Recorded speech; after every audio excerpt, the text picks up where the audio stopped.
This is a Diebold AccuVote TS electronic voting machine of the type used in elections in several U.S. states. We studied this machine in our laboratory at Princeton University to evaluate its security and its suitability for conducting elections. The detailed results of our study, including a full technical paper, are available at itpolicy.princeton.edu/voting.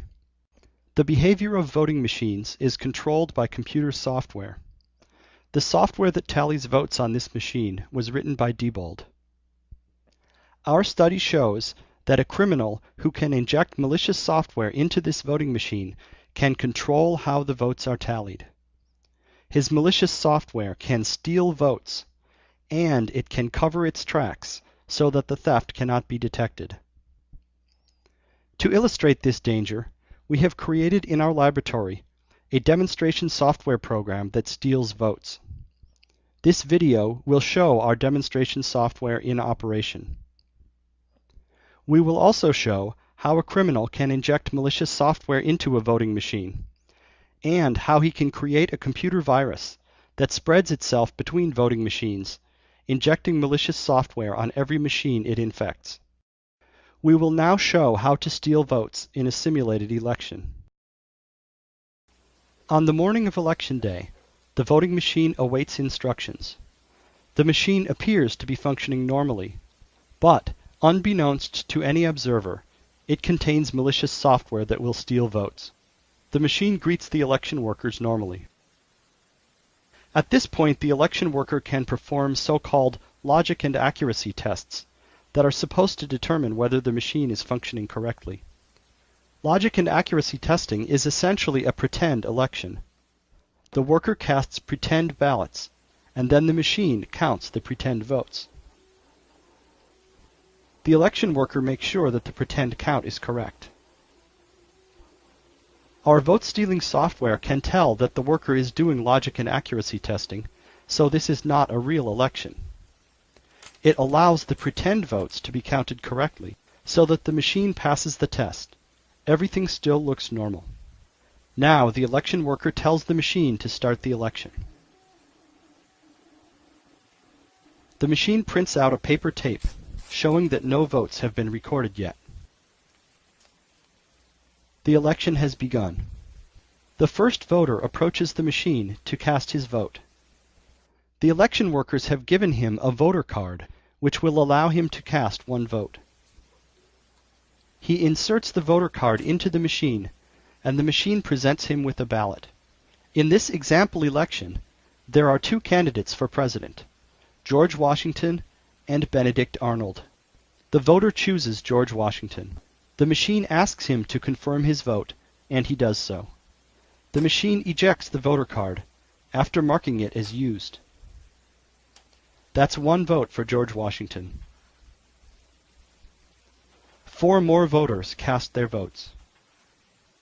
They vote for George Washington, Benedict Arnold, George Washington, and George Washington. The correct result for this election is George Washington 4 votes, Benedict Arnold 1 vote. Election day is now over. An election worker approaches the machine, inserts a supervisor card, and tells the machine to end the election. The machine prints out a paper tape announcing the results.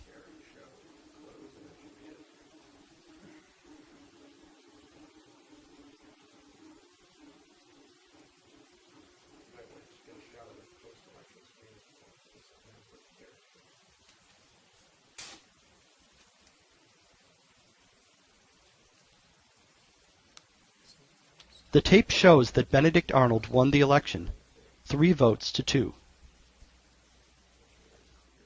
This result is incorrect. Malicious software stole votes from George Washington and gave them to Benedict Arnold. The voting machine recorded the election results on its internal memory and on a removable memory card. A poll worker opens the side of the machine and removes the memory card.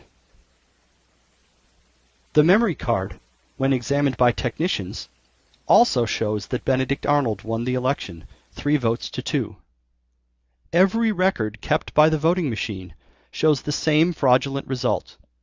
Arnold 3, Washington 2. How did this happen? The voting machine was running Diebold's election software, but it was also, silently, running our demonstration vote-stealing software. And our software was able to steal votes without being detected. When the election ends, the vote-stealing software can delete itself from the voting machine. No evidence remains that the machine was ever hijacked.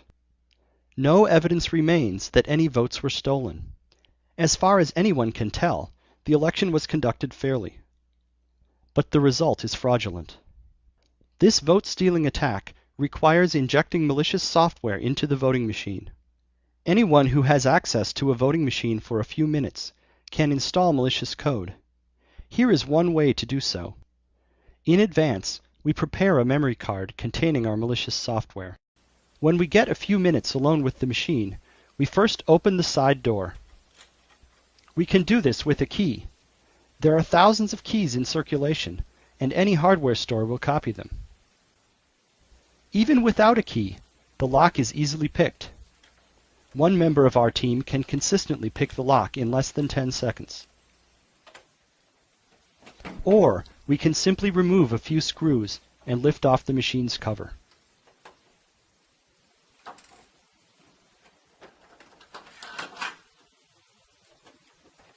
Next, we remove any memory card that is already in the machine and insert our prepared memory card. We press the power button to boot the machine. When the machine boots, it will automatically install our malicious software for us. The machine makes a musical noise when it boots, but we can suppress this noise by inserting headphones into the machine. We remove our memory card, replace any card that was there before, and close the door. Our malicious code is now installed on the machine. The total elapsed time is less than 1 minute. Due to design